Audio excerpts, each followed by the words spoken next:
میں بٹ گئے، علماء نے بھی اپنی الگ الگ ڈفلیاں بجا لی اور روزی روٹی کھانے اور کمانے کے لیے اس جہنمی پیٹ کو شکم پروری کے لیے نہ جانے کیسے کیسے ہیلے اور کیسے کیسے بہانے بنانے لگے۔ اللہ تعالیٰ ایسے برے علماء سے امت نبی صلی اللہ علیہ وسلم کو محفوظ رکھے، اللہ تعالیٰ ایسے برے علماء کو ہدایت عطا فرمائے، اور اللہ تعالیٰ امت کی رہبری اور قیادت کے لیے ایسے علماء اور ایسے مشائخ کو منتخب فرمائے جو اللہ اور اس کے رسول کے صحیح دین کو، صحیح تعلیم کو لوگوں تک پہنچائیں، آمین یا رب العالمین۔ میرے عزیزوں، میرے دوستوں اور بھائیوں، جنت کے وارث بننا چاہتے ہو، جنت میں جانا چاہتے ہو، جنت حفت الجنت بالمکارہ، جنت کوئی بڑی آسانی سے ملنے والی چیز نہیں ہے، بلکہ جنت کو بہت ساری ناپسندیدہ چیزوں سے گھیر دیا گیا ہے، جنت کو مشکلات اور پریشانیوں سے گھیر دیا گیا ہے، جنت کو حاصل کرنے کے لیے جد و جہد اور محنت کی ضرورت پڑے گی، اور اس میں سب سے بڑی محنت اور سب سے بڑی چیز آپ کو معلوم ہونا چاہیے کہ وہ عقیدے کی محنت ہے۔ عقیدہ آپ کو آپ کے ایمان کو ہمیشہ اپنے پیش نظر رکھنا پڑے گا۔ ایمان یہ ایک ایسا جوہر ہے، ایمان ایک ایسا ہیرا ہے، ایمان ایک ایسا گوہر ہے جس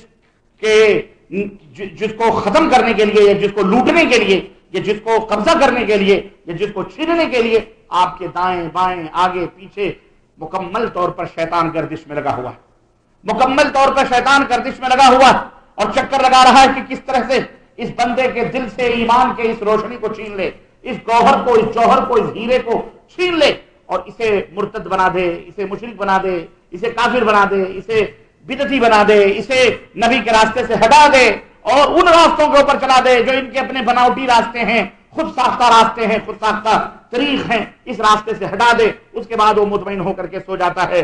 جب کسی آدمی کے دل سے توحید کے اس ہیرے کو چھین لیتا ہے، ایمان کو بگاڑ دیتا ہے، ایمان کے اندر فساد پیدا کر دیتا ہے، تو پھر وہ آرام سے چین سے سو جاتا ہے اور کہتا ہے پڑھو نمازیں، پڑھو روزے، کرو حج زکات، اب تم تک ہم پہنچنے والے نہیں ہیں، کیونکہ اب تمہارے پاس جب ایمان ہی نہیں رہا صحیح ڈھنگ سے، تمہارا عقیدہ ہی خراب ہو گیا، تمہارے عقیدے کے اندر فساد پیدا ہو گیا، بگاڑ پیدا ہو گیا، اس کے اندر شرک کی، بدعات کی آمیزش ہو گئی، ملاوٹ ہو گئی، یاد رکھو اب تم کچھ بھی کرو نہ تمہارے لیے امن ہے، نہ تم ہدایت یافتہ ہو، بلکہ تم اللہ کے دربار سے راندے درگاہ بنا دیے گئے ہو۔ اب تم کچھ بھی کرو اپنی تسلی کے لیے، اپنی جھوٹی تسلیوں کے لیے، دل کو سکون پہنچانے کے لیے، تم تک پہنچنے والے نہیں۔ آج ہمارا حال یہی ہے۔ اے مسلمانوں، اے میرے مسلمان بھائیوں، مکے کی سرزمین میں رہنے والوں، سب سے پہلے آپ اس سرزمین پہ غور کریں، سوچیں کہ یہ ارض توحید ہے، یہ توحید ہے، توحید کی سرزمین ہے، جہاں سے توحید کی شعاعیں بکھری، جہاں سے شرک کی گردنوں کو کاٹا گیا، جہاں شرک کے بتوں کو توڑا گیا، جہاں سے بت پرستیاں ختم ہوئی، جہاں سے جو ہے آبا و اجداد کی اندھی تقلیدوں کو کے ایوانوں کو مسمار کیا گیا، جہاں پر اللہ نے اپنے نبی، اپنے انبیاء کے ذریعے اور بالخصوص اپنے نبی حضرت محمد رسول اللہ صلی اللہ علیہ وسلم کے ذریعے توحید کا غلغلہ فرمایا، اور توحید کا جب غلغلہ اس سرزمین سے اس کا آغاز ہوا تو کس شدت کے ساتھ اس کی مزاحمت ہوئی، اس کا مقابلہ کیا گیا، اور کتنی سختی کے ساتھ اور اللہ کے نبی صلی اللہ علیہ وسلم کو روکا گیا، ٹوکا گیا، یہ تمام سب مکمل آپ کے سامنے ہونے چاہیے، تاکہ آپ بھی جب اس ٹاپک کو، اس موضوع کو یا اس راستے کے اوپر جب آپ چلو گے تو آپ کو بھی شیطان کا یوں ہی مقابلہ کرنا پڑے گا جیسے حضرت نبی کریم صلی اللہ علیہ وسلم نے کیا۔ حضرت ابراہیم خلیل اللہ علیہ السلام، اب معمار کعبہ، خانہ کعبہ کے بنانے والے، اللہ اکبر، آپ ذرا غور کریں کہ کس طرح سے انہوں نے توحید کے پرچم کو لہرایا اور کس طرح سے کتنی آزمائشیں اور کتنی ابتلا کی راہوں سے گزرتے ہوئے، اللہ اکبر، وہ اکیلا تنے طرح کائنات کا اکیلا مسلمان کس طرح سے بادشاہوں کی آنکھوں میں آنکھیں ڈال کر، جمہور کی آنکھوں میں آنکھیں ڈال کر، خاندان اور گھر والوں کی آنکھوں میں آنکھیں ڈال کر، باپ کی آنکھوں میں آنکھیں ڈال کر کس طرح انہوں نے توحید کے پرچم کو بلند کیا، پوری تاریخ قرآن کریم کے اندر موجود ہے۔ قرآن کریم پڑھیں، اس کے ترجمے کو پڑھیں کہ ابتدا اور آغاز اپنے گھر سے جب کرتے ہیں اور اپنے باپ سے کہتے ہیں ابا حضور آپ اپنے ہاتھوں سے بتوں کو بناتے ہو اور آپ پھر انہی بتوں کی پرستش کرتے ہو، اللہ اکبر، یہ تمہیں کچھ نہیں دے سکتے، یہ کھا نہیں سکتے، یہ پی نہیں سکتے، یہ چل نہیں سکتے، یہ پھر نہیں سکتے۔ باپ نے کیا جواب دیا؟ کیا تو مذاق کر رہا ہے؟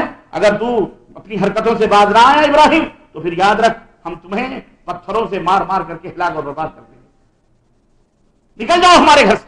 باپ نے نکالا، اپنا جگر گوشہ ہے، نور چشم ہے، بیٹا ہے، لیکن توحید کا جب مسئلہ آئے گا، عقیدے کا جب مسئلہ آئے گا تو بڑے بڑے دوست بھی بغلیں جھانکتے ہوئے آپ کے نظر آئیں گے، بڑے بڑے ہمدرد، بڑے بڑے محبت کرنے والے، بڑے بڑے جوش اور ولولہ رکھنے والے، بڑے بڑے آپ کے جو ہے کیا کہتے ہیں اخلاق کے پیکر آپ کو نظر آنے والے، ہمیشہ لبوں پر مسکراہٹیں رکھنے والے، آپ کے پاؤں دبانے والے، جب توحید کا مسئلہ آئے گا تو گلا دبانے کے لیے ان کے ہاتھ آپ کے گردنوں پہ پہنچ جائیں گے۔